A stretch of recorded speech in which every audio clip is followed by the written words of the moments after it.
The wind howled through the rocky outcrop, like the dying breath of some great beast, carrying with it the promise of death. Carla pressed her weathered hands against the cave entrance, feeling the ice crystals forming on the stone. At 60 winters, her thick Neanderthal frame had weathered countless storms, but this one felt different, hungrier, more vicious than any she could remember.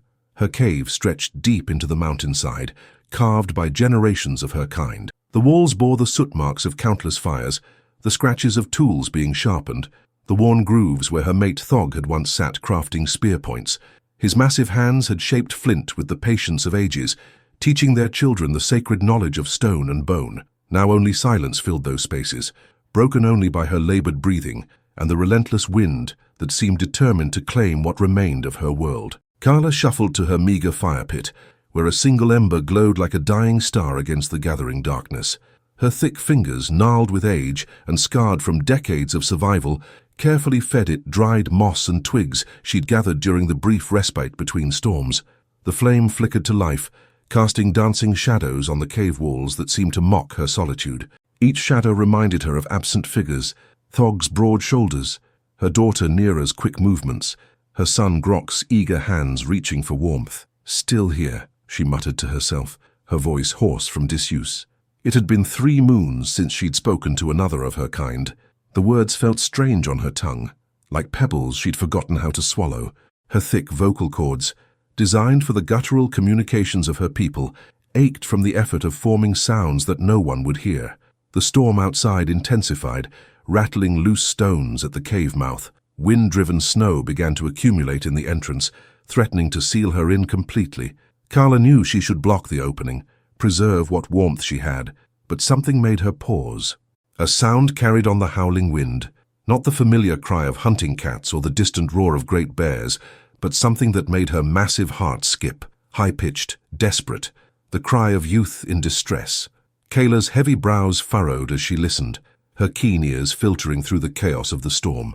There it was again, fainter now, nearly swallowed by the gale, but unmistakably the sound of children crying out against the cold and fear. Her maternal instincts, dormant since losing her own offspring to fever and predators seasons ago, stirred like embers being blown back to life by an unexpected wind.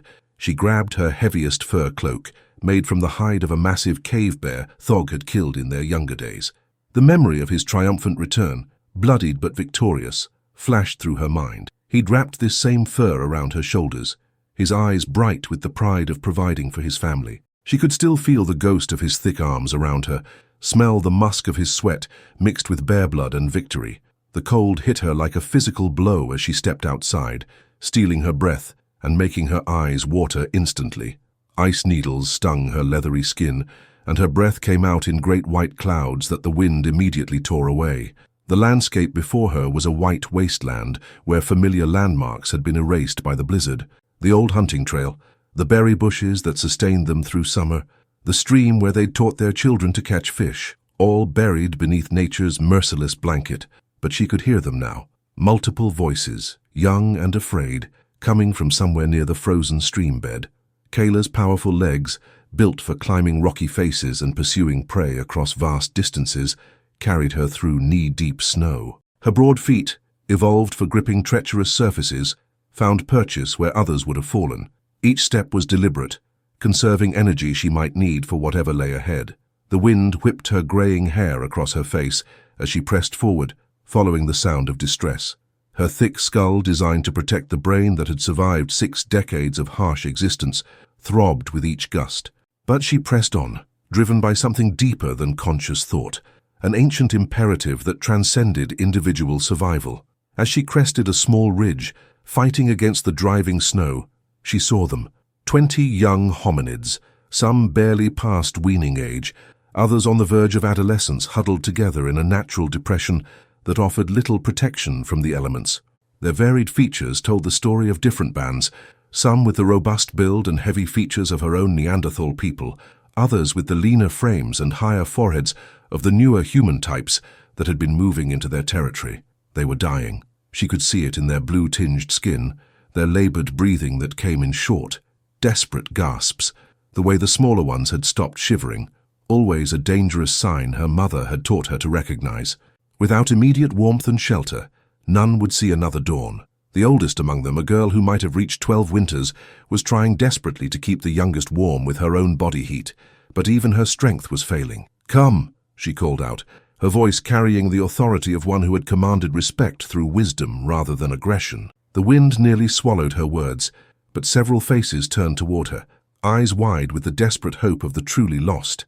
Some of the older children looked up with expressions that held both desperate hope and the hard-earned wariness of orphans who had learned not to trust easily. A girl of perhaps 12 winters, with the mixed features that suggested parents from different groups, struggled to lift a boy who couldn't have seen more than 4 seasons. Her own lips were purple with cold, but she refused to abandon the child. Kayla approached them slowly, the way she would approach a wounded animal, with patience and respect for their fear. "I have fire," she said simply, raising her voice above the storm. "Food, warm furs, a deep cave where the wind cannot reach." The girl met her gaze directly, a sign of either desperation or unusual courage.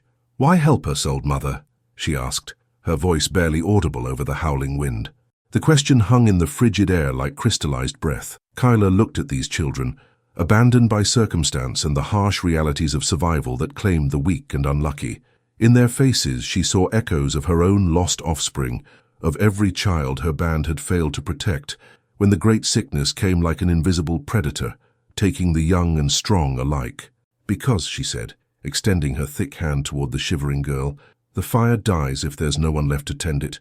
Leading 20 freezing children through a blizzard was like herding wounded prey while being stalked by death itself." Carla moved with the measured pace of experience, knowing that haste would only lead to stumbles and separation in the whiteout conditions. The girl who had spoken to her, Zara, she'd whispered her name through chattering teeth, helped support the youngest ones, her own strength flagging with each step. "Stay close," Kayla called over her shoulder, her voice carrying the deep authority that came from decades of survival. "Follow my tracks exactly. The path is treacherous here." Behind her, she could hear the labored breathing of children who had already pushed their young bodies beyond normal limits. Some whimpered with cold and exhaustion, while others maintained the stoic silence that harsh experience had taught them. The smallest boy, barely 4 winters old, rode on the back of an older youth whose Neanderthal features marked him as potentially one of her own distant kin. The cave entrance loomed ahead like a mouth in the mountainside, promising salvation from the storm's fury. Carla had chosen this dwelling carefully when she and Thog first claimed it, recognizing the strategic advantage of its position and the protection it offered from both weather and predators. The opening faced away from the prevailing winds, and a natural overhang provided additional shelter from driving rain and snow. As they stumbled into the relative warmth of the cave's mouth, Carla could see the immediate relief on the children's faces. The howling wind became muffled, the stinging snow no longer lashed their exposed skin, and the temperature, while still cold, felt merciful compared to the brutal conditions outside. "Deeper," she instructed, guiding them toward the fire pit, where her carefully tended embers still glowed. "Away from the opening. The cave goes back far enough to escape the wind's reach." The children huddled together instinctively, their survival instincts drawing them toward the promise of warmth. Carla moved efficiently, her thick hands working to build up the fire with practiced skill. She added larger pieces of wood, carefully arranged to maximize heat output while conserving her limited fuel supply. The flames grew, casting a warm orange glow that transformed the cave from a cold refuge into something approaching home.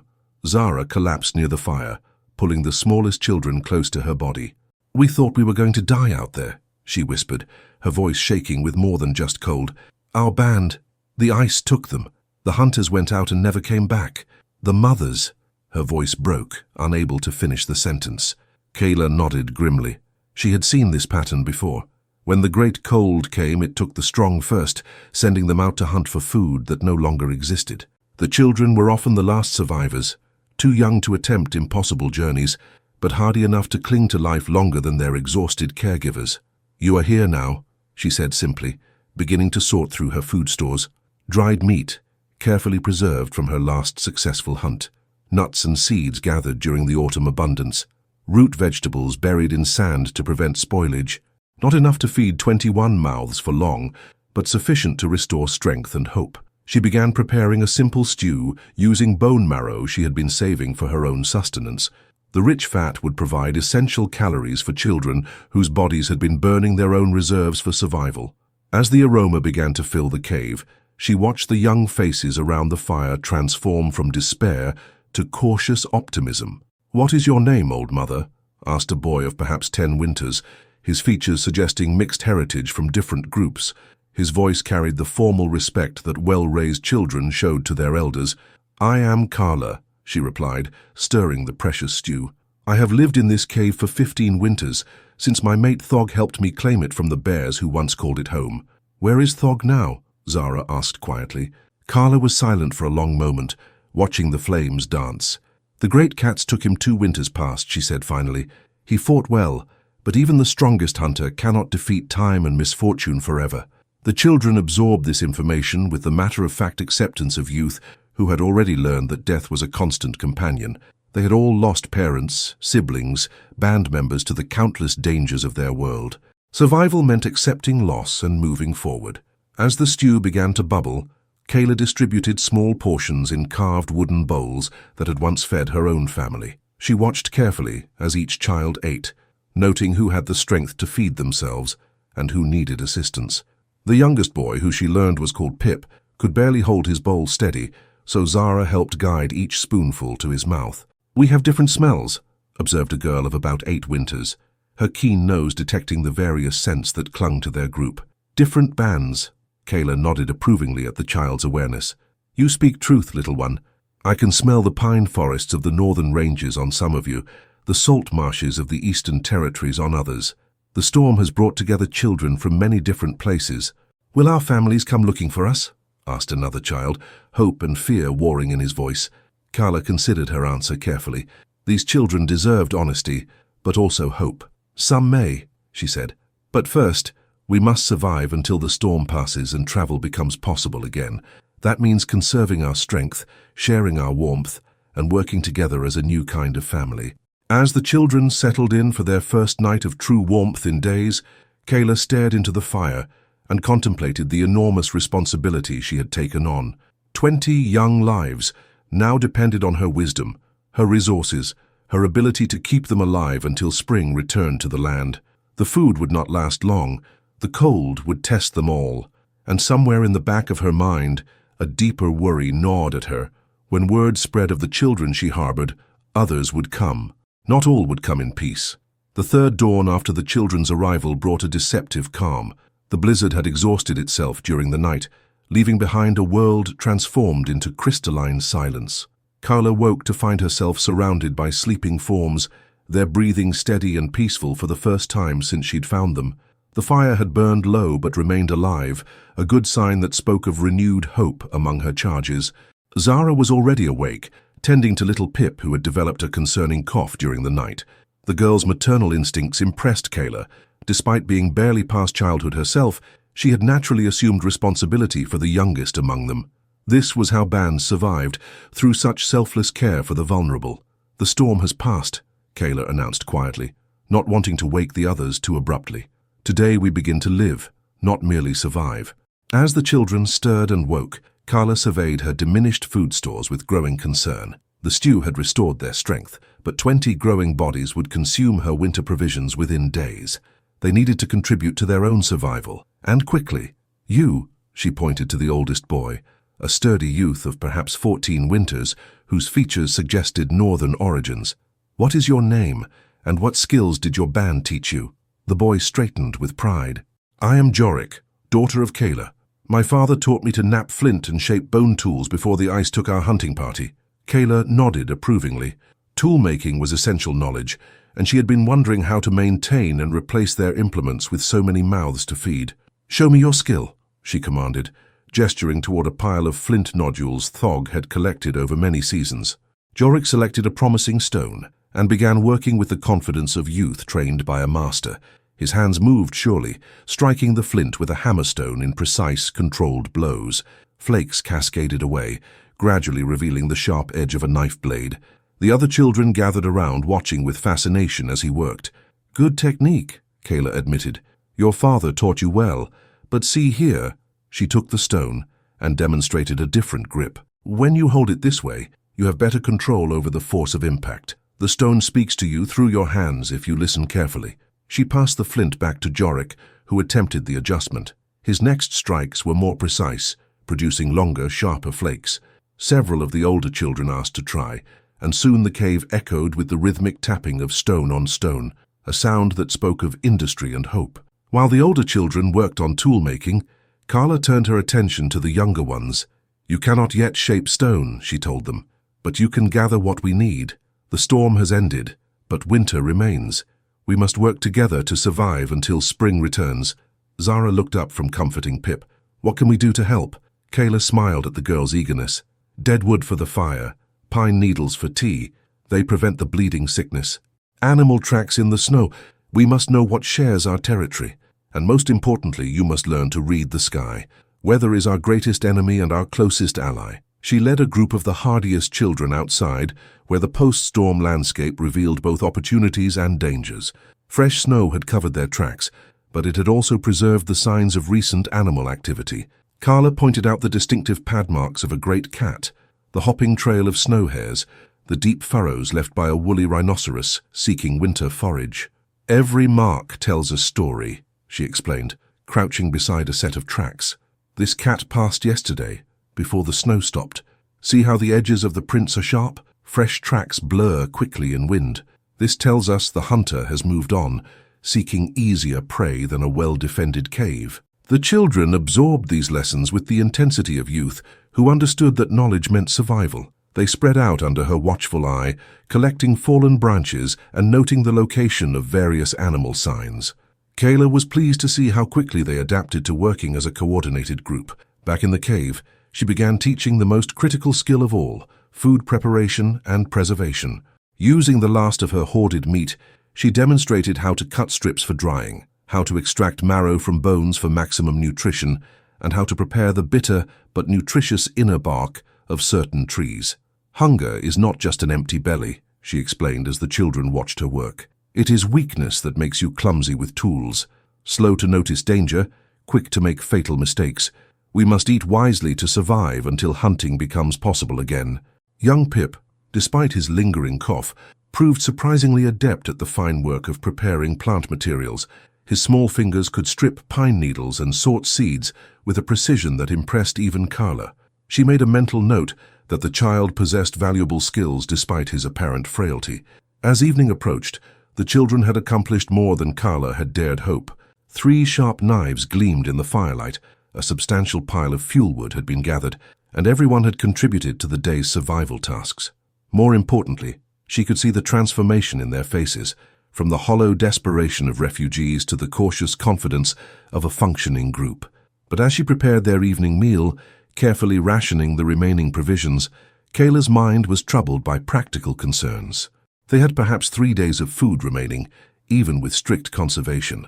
The children were gaining strength, but they were still too young and inexperienced for the kind of hunting expedition their situation would soon require. She glanced at the cave entrance, where the setting sun painted the snow in shades of gold and crimson. Somewhere out there, other bands struggled with their own survival challenges. Word of 20 orphaned children in her care would spread once travel resumed. Some might come offering aid and alliance. Others might come seeking to claim the children for their own purposes, or to drive away what they saw as competition for scarce resources. Whatever came, she would be ready. These children had become her responsibility, her purpose, her reason to continue fighting against the indifferent cruelty of the world. Tomorrow would bring new challenges, but tonight they were warm, fed, and learning the skills that would keep them alive. The fire crackled peacefully as the youngest children settled into sleep, surrounded by the comforting presence of their new family. Carla maintained her vigil, watching over them as she had once watched over her own offspring, knowing that their survival depended on the wisdom and strength of one old woman who refused to surrender to despair. On the 5th morning, Carla woke to the sound of growling stomachs and knew their grace period had ended. The last of her stored meat had been consumed the previous evening, and the children's eyes now held the hollow look that preceded true hunger. Despite their growing skills and cooperation, they remained mouths to feed in a world where food was becoming critically scarce. She studied the clear sky through the cave entrance, noting the wind patterns and the behavior of distant birds. The weather would hold for at least another day, long enough for what she had to do. but the task ahead would test not only her own aging abilities, but the courage and discipline of children who had never participated in a real hunt. "Jorik," she called to the oldest boy, who was already awake and working on sharpening a spear point, "today you become a hunter. Choose 3 others who can move quietly and follow orders without question." The youth's eyes widened with a mixture of excitement and apprehension. Hunting was the most revered skill among their people, the difference between life and death for any band. To be invited to participate was both an honor and a terrifying responsibility. He selected carefully Mira, a lean girl of 13, whose mixed heritage had given her exceptional eyesight and tracking skills. Bram, a stocky boy whose Neanderthal build promised strength and endurance. And surprisingly, Zara, despite her obvious reluctance to leave little Pip behind. "The young ones need you here," Zara protested, but Kyla shook her head firmly. "The young ones need meat more than they need comfort," the old woman replied, "and you have shown wisdom in caring for others. A hunter must think beyond herself, consider the needs of the entire group. That skill matters more than strength alone." As the hunting party prepared their gear, Kyla gathered the remaining children around the fire. The responsibility of leaving them alone weighed heavily on her mind, but she had no choice. Her aging body could not pursue prey alone, and the older children needed to learn these vital skills before hunger weakened them further. "While we are gone, you will maintain the fire and watch for danger," she instructed them. "If strangers approach, do not reveal yourselves unless you are certain of their intentions. Trust your instincts. They have kept you alive this long." She handed little Pip a simple bone whistle. "If trouble comes that you cannot handle, blow this 3 times. The sound will carry far in the cold air, and we will return as quickly as possible." The hunting party set out as the sun climbed above the mountain peaks, their breath forming clouds in the frigid air. Kayla led them to a sheltered valley she knew well, where game animals often sought protection from winter winds. The snow was deeper here, but not impossibly so, and the tracks they found told promising stories. "There," she whispered, pointing to a set of hoofprints leading toward a stand of pine trees. "Reindeer, a small group separated from the main herd. See how the prints drag slightly? They are weakened by hunger, moving slowly to conserve energy." The children studied the tracks with intense concentration, memorizing the lessons that might mean the difference between eating and starving. Carla was pleased to see how quickly they absorbed the knowledge, their young minds eager to master these critical skills. Following the trail required patience and stealth. Kayla moved with the fluid grace of a lifetime hunter, her thick body surprisingly quiet despite her size. The children matched her pace, learning to test each step before committing their weight, to breathe silently through their noses, to become part of the landscape rather than intruders within it. After nearly 2 hours of careful stalking, they found their quarry, 3 reindeer pawing through the snow to reach the dried grass beneath. 2 adults and 1 yearling, thin from the harsh winter, but still representing enough meat to feed the band for several days. Carla positioned her hunters with practiced efficiency. Jorik and Bram would approach from the left, driving the animals toward a natural bottleneck between 2 large rocks. Mira would wait in concealment with a spear, ready to strike when the prey came within range. Zara would remain with Kayla, learning to coordinate the attack and provide backup support. The plan unfolded with surprising smoothness. The boys moved carefully into position, their approach timed to the wind patterns that would carry their scent away from sensitive reindeer noses. When Carla gave the signal, a soft whistle that mimicked a winter bird, they began their advance. The reindeer noticed the disturbance and began moving away from the perceived threat, exactly as Carla had predicted. They trotted nervously toward the rocky gap where Mira waited, muscles tense with anticipation. At the crucial moment, the girl struck with her spear, the sharpened point finding its mark in the yearling's flank. The wounded animal stumbled but did not fall immediately. This was the critical moment when many hunts failed, when wounded prey escaped to die slowly in the wilderness, wasting the meat that desperate people needed to survive. But Jorik was ready, launching himself forward with his own spear to deliver the finishing blow. The kill was clean and merciful, ending the animal's suffering quickly. As the life faded from its eyes, Carla offered the traditional words of gratitude to the spirit of the prey, thanking it for the gift of its life to sustain theirs. The children joined in the ancient ritual, understanding instinctively that taking life required both necessity and respect. The work of field dressing and preparing the carcass for transport took the rest of the morning. Carla supervised closely, teaching proper techniques for preserving the meat and making use of every part of the animal. Nothing could be wasted. The hide would provide additional warmth, the bones would become tools and weapons, even the sinews would serve as thread for repairing clothing and equipment. As they prepared to return to the cave, laden with their precious cargo, Carla felt a deep satisfaction she had not experienced since her own children had learned to hunt. These young ones had proven themselves capable and brave, working together with a coordination that spoke well for their future survival. But her satisfaction was tempered by awareness of the broader situation. One successful hunt would not solve their long-term problems. Winter still stretched ahead with its countless dangers and challenges.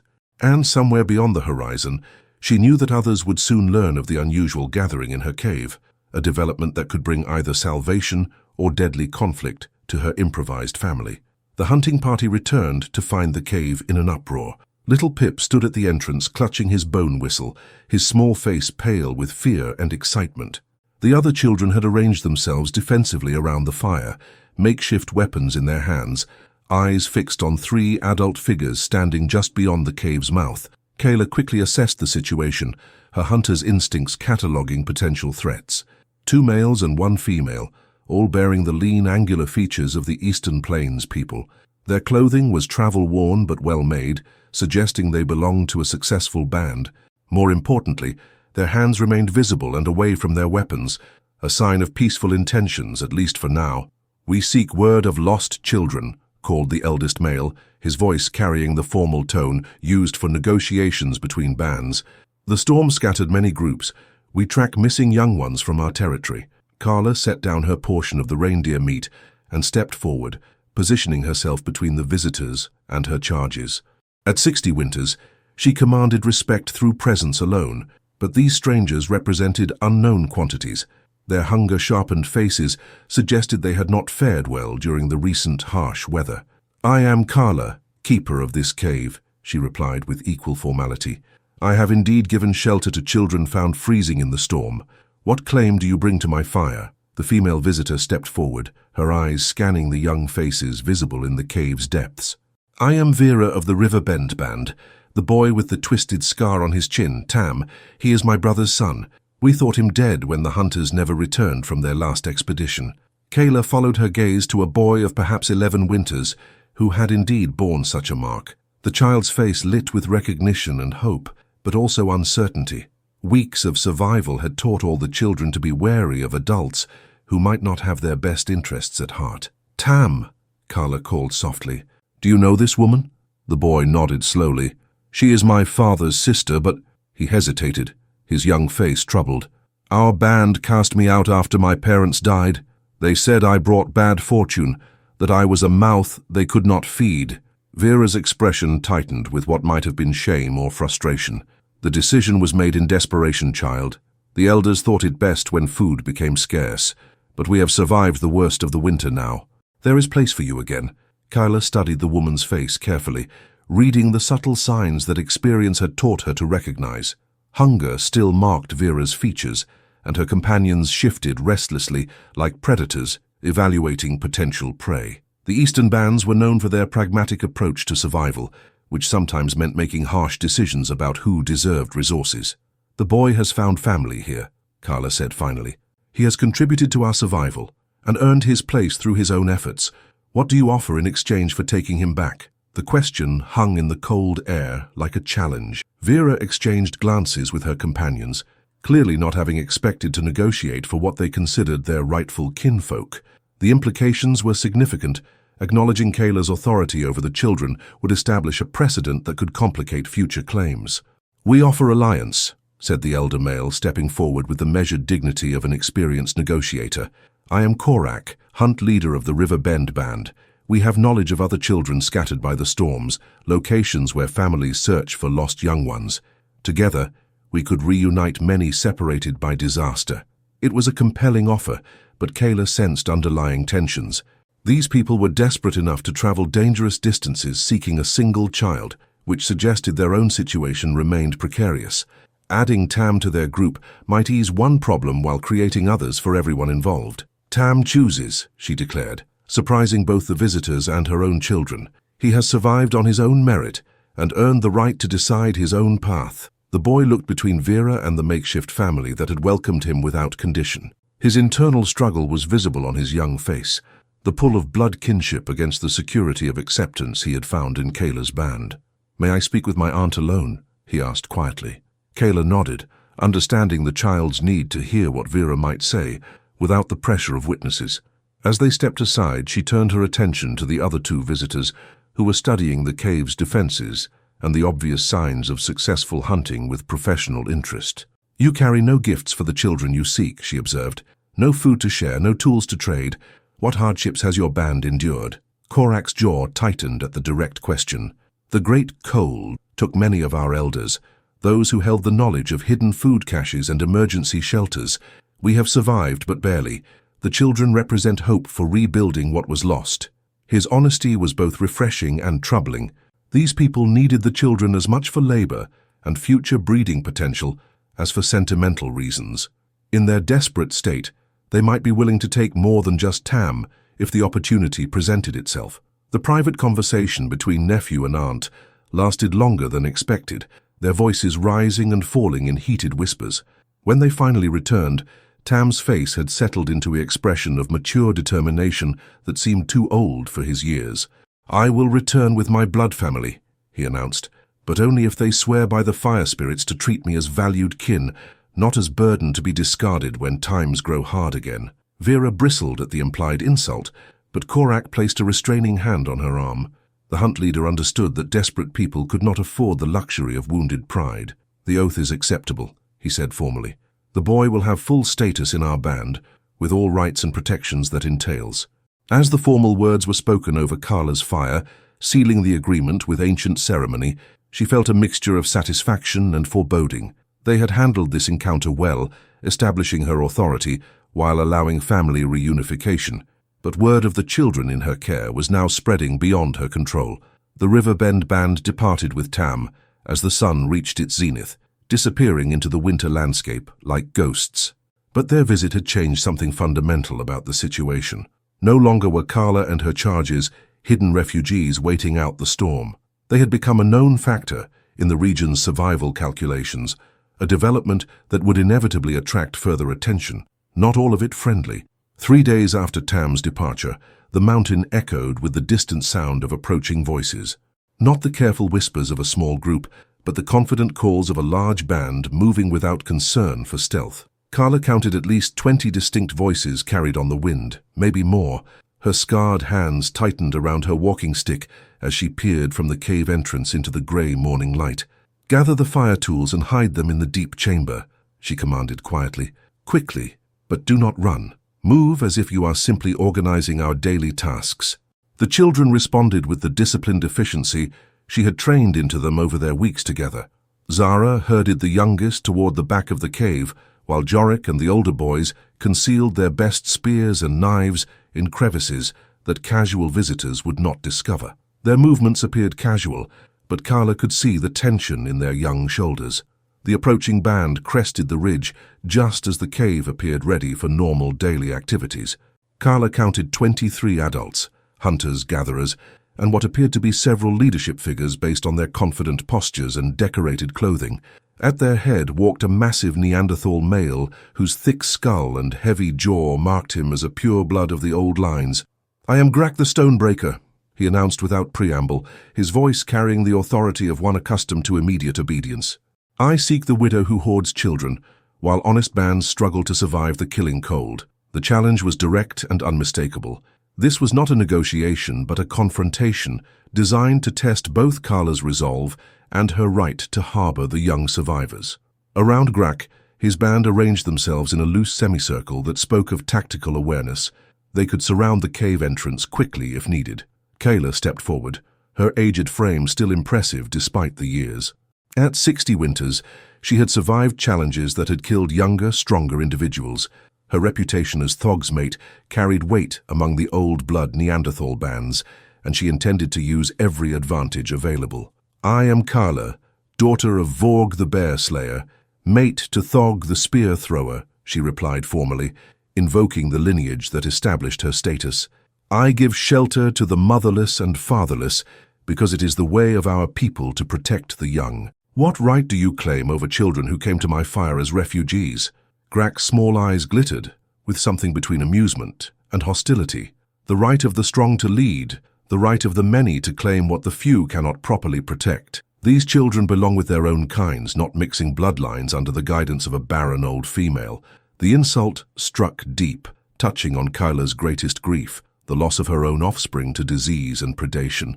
But she had survived 6 decades by controlling her emotions during critical moments. Her expression remained calm, even as rage burned in her chest like molten stone. "Strength is proven through deeds, not words," she replied evenly. "These children were dying when I found them. They now live, learn, and contribute to survival. What have you proven beyond the ability to travel in numbers?" Several of Grak's followers shifted uneasily at her counter-challenge. Questioning a leader's competence in public was a serious matter that could not go unanswered without losing face. Grak's thick features darkened with anger as he recognized the trap she had set for him. "You speak boldly for one who hides behind cave walls," he snarled. "But words mean nothing without the power to enforce them. I claim these children for my band by right of superior strength and numbers.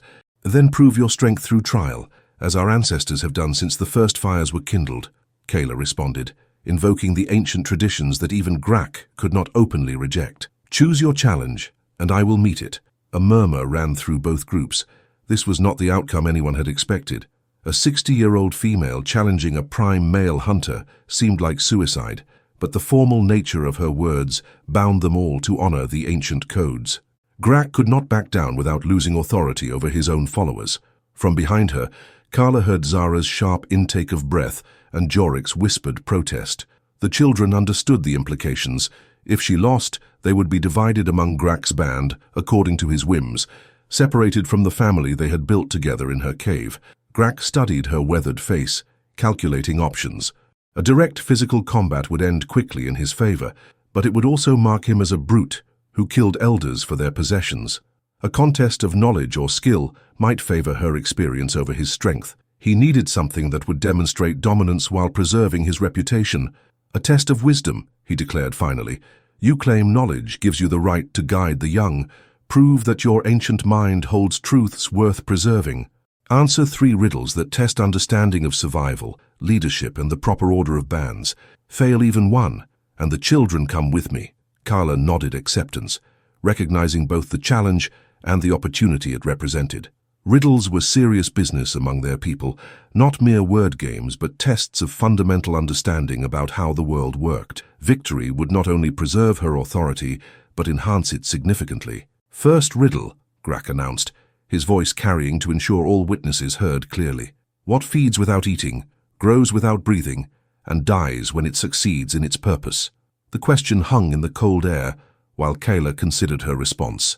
Around her she could feel the tension of 19 children, whose futures depended on her wisdom. This was about more than clever words. It was about proving that age and experience deserved respect, in a world that often valued only youth and strength. She smiled slowly, recognizing the deeper meaning behind the riddle. "A mother's love for her offspring," she answered confidently. "It feeds on nothing but itself, grows stronger through sacrifice, and achieves its purpose only when the children no longer need protection, thus ending itself through success." A grudging nod from Grak acknowledged her correct answer. The first test was passed, but 2 more remained, and she could see him preparing questions designed to challenge not just her knowledge, but her right to lead in a world where traditional roles were being questioned by desperate circumstances. Grak's expression hardened as he prepared his second riddle, clearly intending to make it more difficult than the first. The wind had shifted, carrying the scent of more snow, and Kayla noticed several of his band members glancing nervously at the darkening sky. They were far from their own shelters, gambling valuable time on this confrontation. "Second riddle," Grak announced, his voice taking on a ceremonial tone that indicated deeper significance.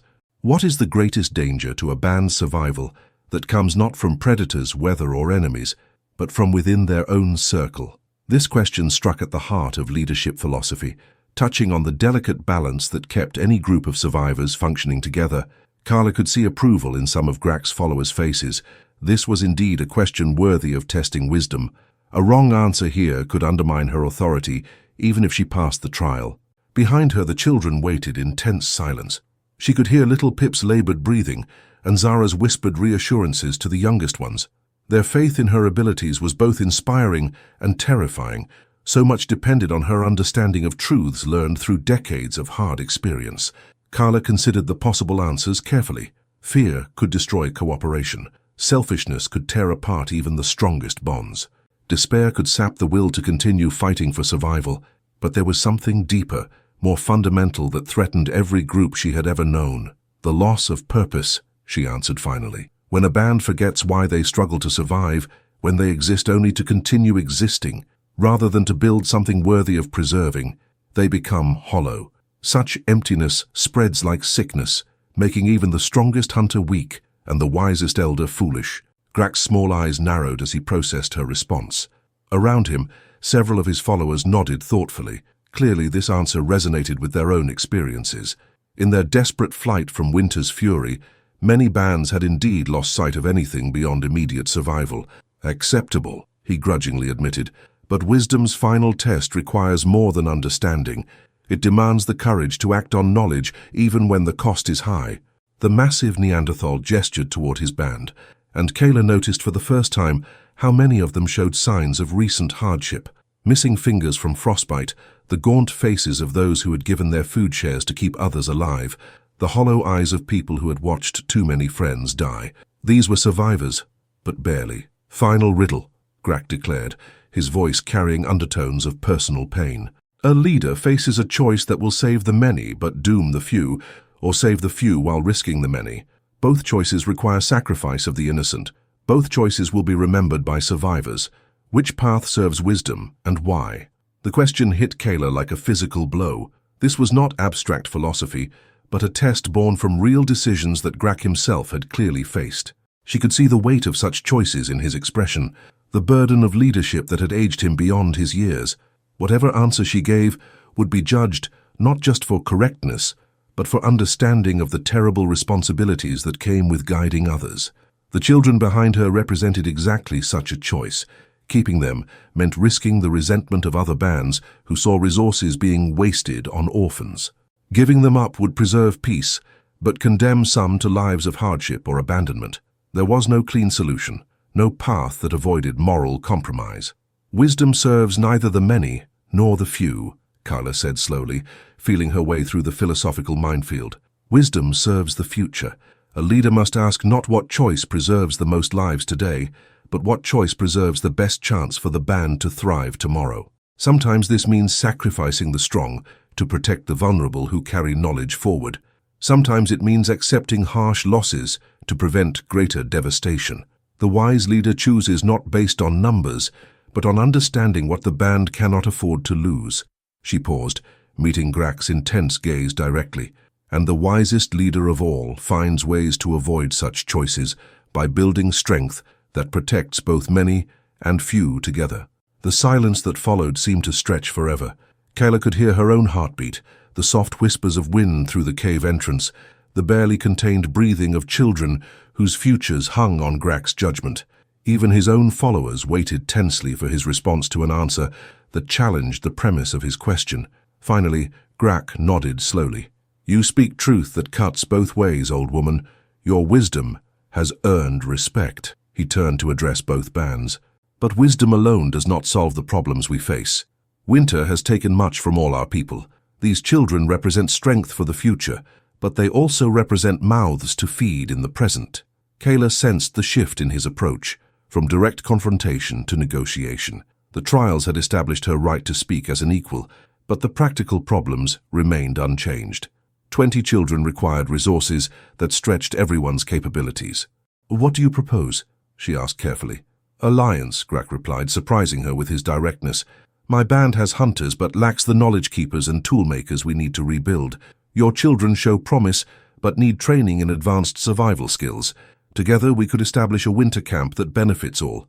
The offer was tempting but dangerous. Joining with Grak's band would provide security and resources, but it would also mean accepting his authority in many decisions affecting the children. More troubling, it would establish a precedent that might attract other bands seeking to claim shares of what they had built. From the cave depths, Jorik stepped forward boldly. May the children speak for themselves in this matter. Grak's thick brows rose in surprise at the youth's audacity, but Kayla felt a surge of pride. The boy was showing exactly the kind of courage and independence that would serve him well as an adult. More importantly, he was asserting the principle that the children had earned the right to participate in decisions about their own lives. The young one shows spirit, Grak acknowledged, but children's voices carry less weight than their elders' wisdom. In my band, Kyla said firmly, those who contribute to survival earn the right to speak about their futures.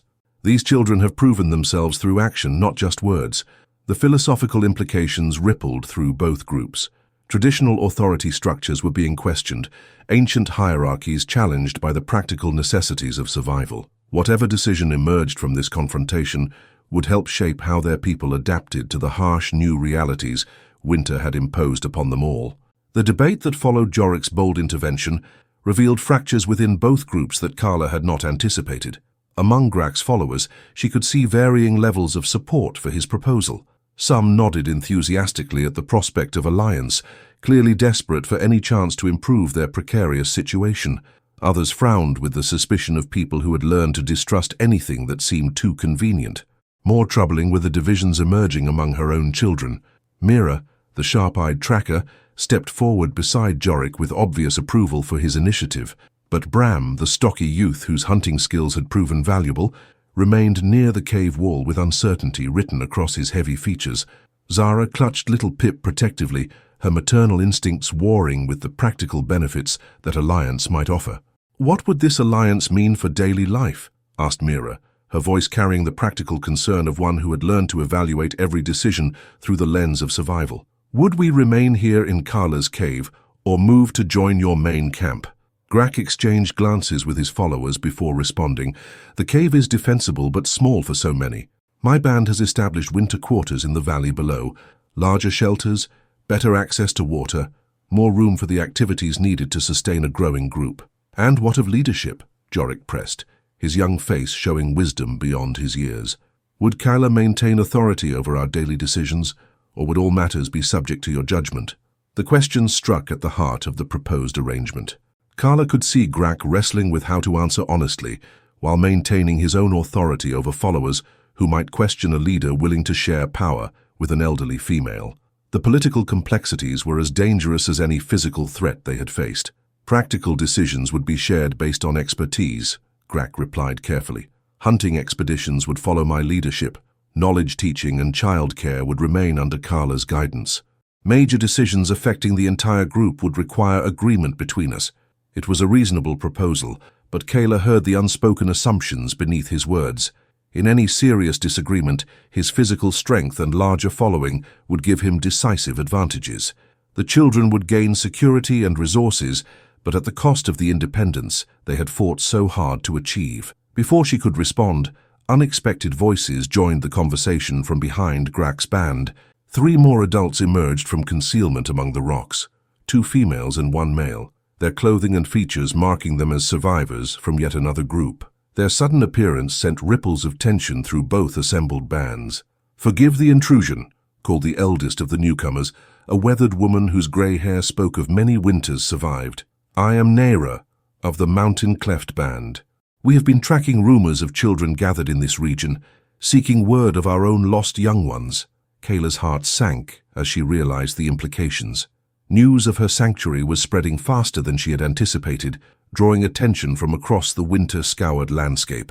Each new arrival complicated the delicate balance she was trying to maintain, adding voices to decisions that affected children who had already endured too much uncertainty.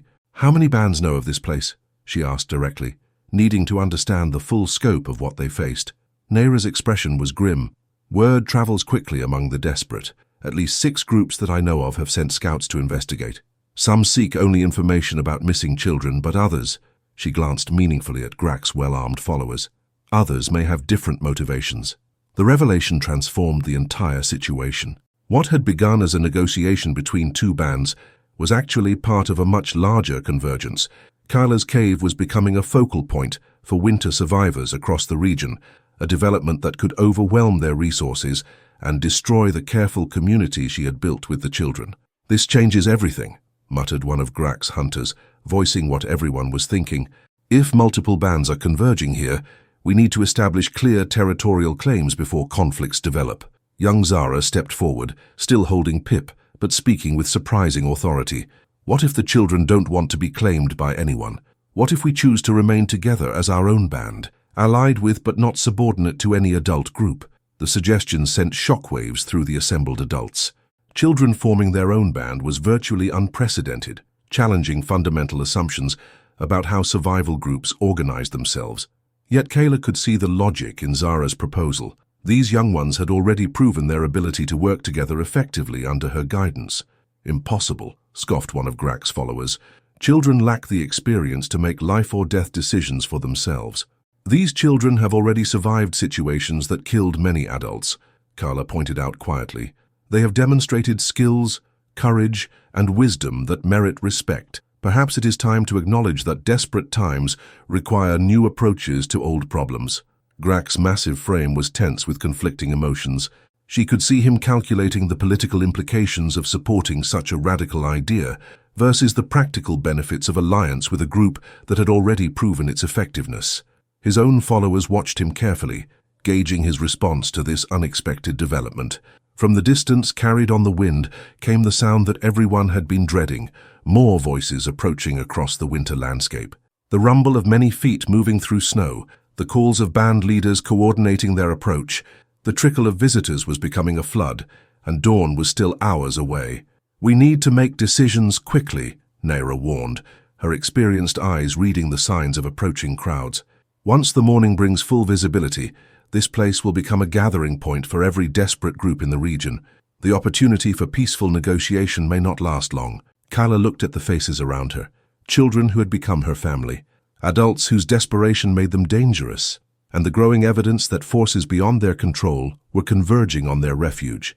The simple question of alliance had become a complex puzzle involving territorial rights, resource allocation, and the fundamental question of who deserved authority in a world where traditional structures were crumbling under the pressure of survival. As the first pale light of dawn crept across the snow-covered peaks, the full scope of what was converging on Kayla's cave became terrifyingly clear. From her elevated position at the cave entrance, she could count at least 7 distinct groups scattered across the valley below, with more dark shapes moving through the distant tree line. The rumored gathering had become reality. Dozens of adults from bands across the region, all drawn by stories of the children who had found sanctuary in her mountain refuge. The overnight arrival of so many people had transformed the peaceful winter landscape into something resembling a temporary settlement. Smoke rose from multiple fires, voices carried across the crisp air in a dozen different dialects, and the trampled snow bore witness to the largest gathering of their people that anyone could remember. Yet beneath the apparent cooperation lay currents of tension that threatened to explode into violence at any moment. "Count them," Kayla instructed Jorik quietly. "How many adults, how many seem to be armed hunters versus gatherers and crafters? Which groups appear to know each other?" The youth's sharp eyes moved systematically across the assembled bands. "Perhaps 80 adults total," he reported in a whisper. "Maybe 15 are clearly hunters by their bearing and weapons. Most groups seem to know of each other but aren't actively cooperating. The largest single band has 12 members. Those are the ones camped nearest to the stream." Carla absorbed this information while studying the children's faces. The excitement of yesterday's negotiations had given way to genuine fear as they realized how dramatically their situation had changed overnight. What had been a secure refuge was now the center of a potential conflict zone, with their futures likely to be decided by forces completely beyond their control. Grak emerged from where his band had established their own fire, his expression grim as he approached the cave entrance. "The situation has become untenable," he announced without preamble. "Too many competing interests, too many mouths demanding to be fed from resources that don't exist. Violence is inevitable unless someone takes control quickly." Before Carla could respond, shouts erupted from the valley below. 2 bands had apparently clashed over access to the stream, their argument escalating from words to shoving to the ominous sound of weapons being drawn. The conflict spread quickly as other groups chose sides or tried to establish their own territorial claims in the confusion. "This is what I feared," Naira said grimly, joining them at the cave mouth. "Desperation makes people stupid. Everyone came here seeking solutions to their problems, but all they've accomplished is concentrating those problems in one place. Zara stepped forward, still carrying little Pip, but speaking with the authority she had claimed for herself the previous day. "The children should not have to pay the price for adult failures," she declared. "We survived the storm by working together. We learned to hunt and make tools by supporting each other. Why should we be divided up like possessions because adults cannot solve their own problems?" Her words carried clearly in the cold air, and Carla noticed that several nearby adults paused their own conversations to listen. The girl's passionate defense of the children's rights struck a chord that transcended band loyalties. Here was someone arguing for principles that resonated with basic survival values. From the valley, a new voice rose above the growing chaos. "Let the widow speak." The call was taken up by others, creating a chant that gradually drew attention away from the smaller conflicts. "Carla, the mother, let her speak." The request placed enormous pressure on her shoulders. These people had traveled dangerous distances based on stories of her wisdom and success in caring for the orphaned children. They expected her to provide solutions to problems that had no clean answers, to mediate between competing claims that could not all be satisfied. But as she looked at the faces of her adopted children, Carla realized that the moment demanded more than diplomatic compromise. These young ones had taught her something important about leadership, that authority earned through care and sacrifice carried more weight than power claimed through strength or tradition. "I will speak," she announced, her voice carrying the full authority of her years and experience, but not as mediator between adult bands seeking to advance their own interests. "I will speak as guardian of children who have earned the right to determine their own futures." The declaration sent murmurs through both the nearby groups and the assembled masses below. This was not the role anyone had expected her to claim, but it positioned her as advocate rather than arbitrator, a crucial distinction that could change the entire dynamic of the gathering. Grak's thick features showed surprise, and something that might have been approval. "You take a dangerous position, old woman." These people came seeking practical solutions to their survival problems. Philosophical statements about children's rights may not satisfy their immediate needs. Then perhaps it is time for them to learn that their immediate needs cannot be met by exploiting those weaker than themselves, Kayla replied firmly. "These children have demonstrated that cooperation and mutual support create strength that benefits everyone. The adults gathered here could learn from their example." As if summoned by her words, a delegation from the valley began climbing toward the cave, 6 figures representing different bands, their body language suggesting a mixture of respect, desperation, and barely contained aggression. Behind them, the full weight of the gathering watched and waited for whatever decision would emerge from this unprecedented confrontation. "They come to hear wisdom," Nera observed, "but they will judge everything you say by whether it solves their practical problems. Give them hope, but make sure it's hope they can act upon." Carla nodded, understanding both the opportunity and the danger that approached with the climbing delegation. The children's futures would be decided in the next few moments, but so would the question of whether their people could adapt to new ways of organizing themselves for survival, or whether they would remain trapped in old patterns that were proving inadequate for the challenges they faced. The lead delegate, a weathered male with the scars of many battles, reached the cave entrance and spoke with formal dignity. "Kayla of the Mountain Cave, we seek your counsel in matters that affect us all. Will you come down to address the full gathering, or shall we bring representatives to hear your words here?" The choice was significant. Speaking from her cave would maintain the symbolic advantage of being on her own territory, but addressing the full gathering would demonstrate confidence and willingness to face opposition directly. Either way, the next words she spoke would echo through the winter camps of their people for generations to come. Kayla chose to meet the gathering on their own ground. Walking down from her cave into the valley where dozens of desperate bands had assembled, she carried herself with the dignity of one who had nothing left to lose and everything to protect. Behind her, the children followed in a tight group, their presence serving as both inspiration and reminder of what was at stake in this unprecedented confrontation. The assembled crowd parted respectfully as she approached the natural amphitheater formed by the valley's curved walls. Representatives from each band had arranged themselves in a loose circle around a central fire that someone had built for the occasion. The symbolism was powerful. Fire as the foundation of civilization, the gathering place where important decisions were made according to ancient traditions.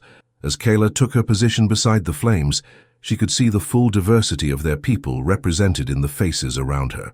Robust Neanderthals like herself, the leaner features of the newer human types, and many individuals whose mixed heritage spoke of the complex interactions between different groups, all united now by desperation and the slim hope that she might offer solutions to their seemingly impossible circumstances. "I am Kayla, daughter of Vorg, mate to Thog, mother to none who still draw breath," she began, her voice carrying clearly in the cold air. "But in the depths of the great storm, I became mother to 20 children who had no other claim to survival than the mercy of strangers." She gestured toward the young faces clustered behind her. "These children have taught me truths that 60 winters of experience had not revealed. They have shown that strength comes not from dominating others, but from lifting them up. That wisdom lies not in hoarding resources, but in sharing knowledge. That the future belongs not to those who cling most tightly to the past, but to those brave enough to imagine new ways of living." Murmurs ran through the crowd, some approving, others skeptical. Carla could see the hunger in their faces, the desperate hope that she would somehow solve problems that had no easy solutions. But she also saw the harder emotions: resentment, territorial protectiveness, and the cruel calculation of people forced to choose between competing survival needs. "You have come here seeking to claim these children for your own bands," she continued, her voice growing stronger. "Some seek to reunite with lost family members.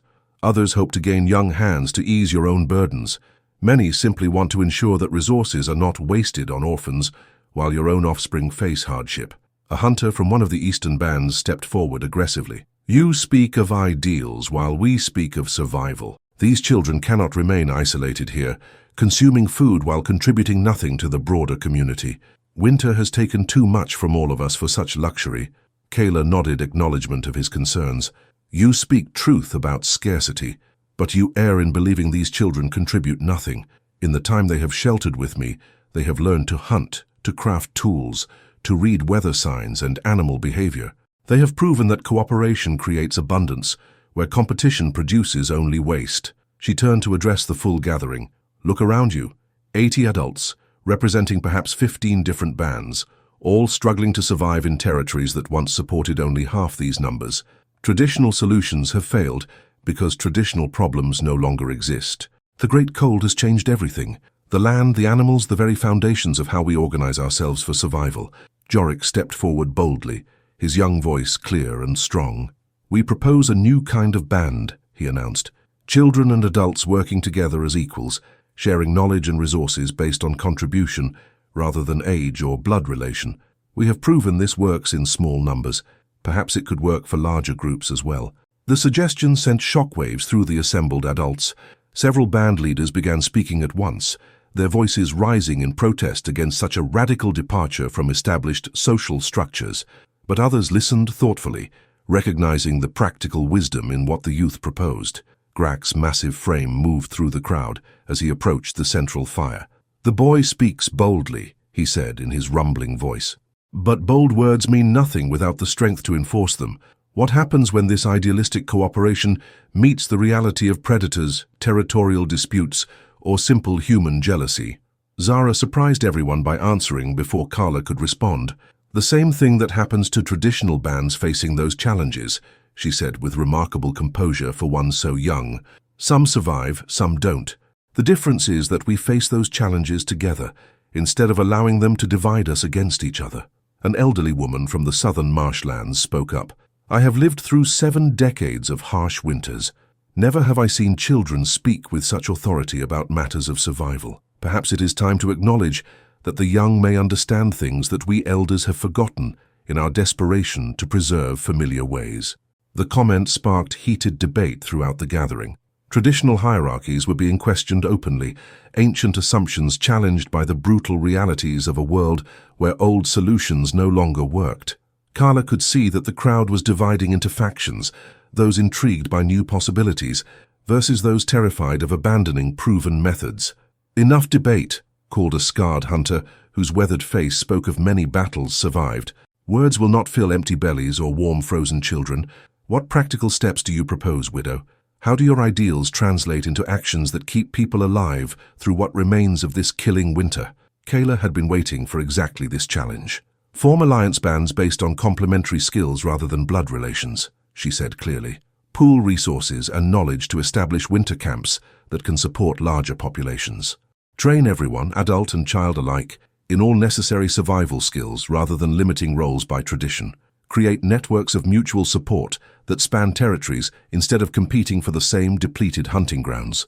The proposal was ambitious and radical, requiring people to abandon not just familiar social structures, but deeply held beliefs about how their society should function. Yet as Kayla outlined the practical details of her vision, she could see understanding dawning in many faces around the fire. "You ask us to trust our lives to untested theories," protested another band leader. "What guarantee do we have that such experiments will not lead to disaster?" Little Pip, who had remained silent throughout the proceedings, surprised everyone by speaking in his small but clear voice.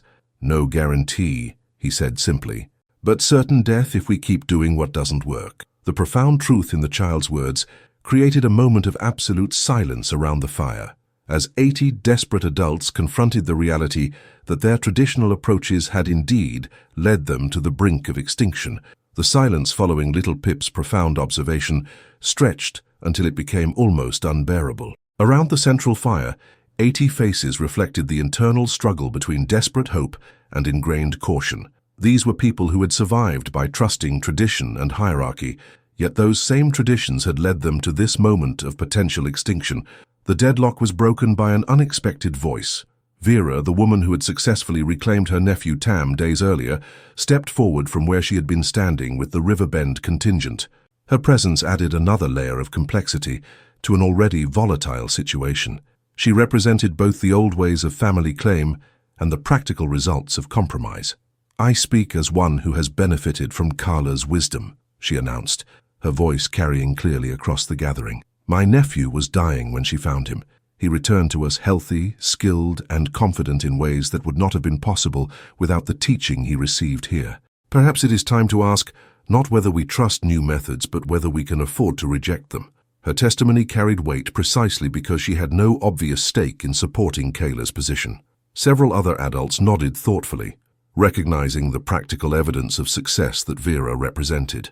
But the fundamental question remained unanswered. How could such radical changes be implemented without destroying the social bonds that held their people together? Grak moved closer to the fire, his massive presence commanding attention. "I have lived by strength and the authority it brings," he said slowly. "But strength means nothing if those you protect die anyway. These children have shown courage that shames many adults I have known. If they can adapt to survive, perhaps we can as well." The big Neanderthal's endorsement sent ripples of surprise through the crowd. As one of the most traditional leaders present, his support for change carried enormous influence with those who might otherwise resist any deviation from established patterns. Carla felt a surge of hope, but she also recognized that the most difficult challenges still lay ahead. "Implementation," called out the scarred hunter who had demanded practical details earlier. "Assuming we accept these ideas in principle, how do we organize such alliances? Who leads when decisions must be made quickly? How do we prevent chaos when traditional authority structures are abandoned?" Jorik stepped forward again, his youth no longer seeming like a disadvantage, but rather proof that new approaches were possible. "Start small," he suggested. "Form experimental alliance groups of mixed ages and skills. Test the methods through the remainder of winter. Let success or failure prove which approaches work best." Mira added her voice to his. Each group could specialize in different aspects of survival: hunting, tool-making, knowledge preservation, childcare, while sharing resources and learning with others. Instead of competing for the same territories, we could explore and develop new areas cooperatively. The children's confident participation in strategic planning impressed even the skeptics among the adult gathering. These young voices spoke with the authority of experience rather than mere theory, having already proven that their proposed methods could work under extreme conditions. But as discussions continued, underlying tensions began to surface. Representatives from some of the more distant bands raised concerns about territorial boundaries, resource allocation, and the practical difficulties of coordinating activities across the vast distances their people inhabited. Others worried about maintaining cultural traditions and bloodline purity in mixed groups. "You ask us to abandon everything that defines who we are," protested an elderly shaman from the mountain clans. "Our ancestors survived countless hardships by maintaining the sacred bonds of blood and clan loyalty. What becomes of those traditions if we scatter ourselves among strangers?" Kayla recognized the deep fear behind his objections, not just of physical extinction but of cultural death, the loss of identity that had sustained their people through generations of struggle. Her response needed to address those concerns while still advocating for necessary change. "Traditions exist to serve life, not to master it," she replied carefully. "The sacred bonds you speak of grew from the wisdom of survival. But when survival requires new wisdom, traditions must grow as well or become obstacles to the very purposes they were meant to serve." Zara surprised everyone by addressing the shaman directly. "We have not forgotten who we are," she said with remarkable dignity for one so young. "We remember the stories, the skills, the values that our parents taught us, but we also remember that they died because old ways were not enough to meet new challenges. Honoring their memory means learning from their failures as well as their successes." The girl's words struck at the heart of the cultural debate with devastating logic. Around the fire, Carla could see adults grappling with the painful recognition that their reverence for tradition might itself have become a barrier to survival. As the morning sun climbed higher, the tone of discussions gradually shifted from philosophical debate to practical planning. Small groups began forming spontaneously as individuals recognized compatible interests and complementary skills. The children moved confidently among these emerging alliances, sharing knowledge and demonstrating techniques they had learned during their time in Carla's cave. But the most significant moment came when Grak approached Carla directly, his expression serious but no longer hostile. "Your methods have merit," he admitted. "My band would be honored to form alliance with yours if you will accept partnership rather than subordination." The offer represented everything Carla had hoped to achieve: recognition of the children's rights, combined with practical cooperation that could benefit everyone involved. But she also understood that accepting would transform her from guardian of orphans into leader of a new kind of social experiment, with all the responsibilities and risks that entailed. "The children choose," she said finally, turning to face the young people who had become her family. "They have earned the right to decide their own futures. If they wish to remain together as an independent group allied with others, that choice will be respected. If they prefer to join existing bands or form new mixed alliances, that, too, must be honored." The decision she offered them was both gift and burden, the freedom to determine their own path, but also the responsibility for consequences that would affect not just themselves, but potentially all the people gathered around the fire.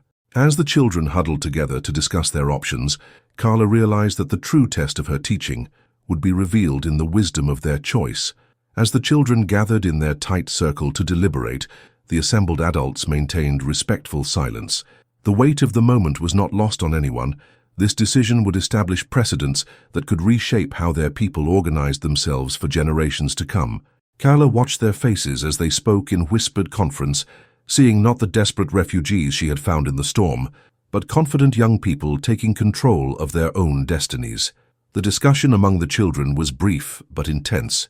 Zara spoke earnestly about the benefits of maintaining their independence, while Jorik argued for the practical advantages of formal alliance.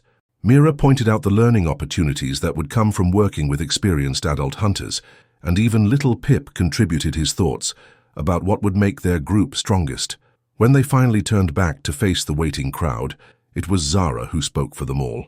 "We choose to remain together as our own band," she announced clearly. "But we also choose alliance with any group willing to share knowledge and resources as equals, rather than trying to claim authority over us." A murmur of approval ran through many of the assembled adults. The children had found a path that preserved their independence while acknowledging the practical benefits of cooperation, exactly the kind of wisdom that Carla had hoped to instill in them. Grak stepped forward first.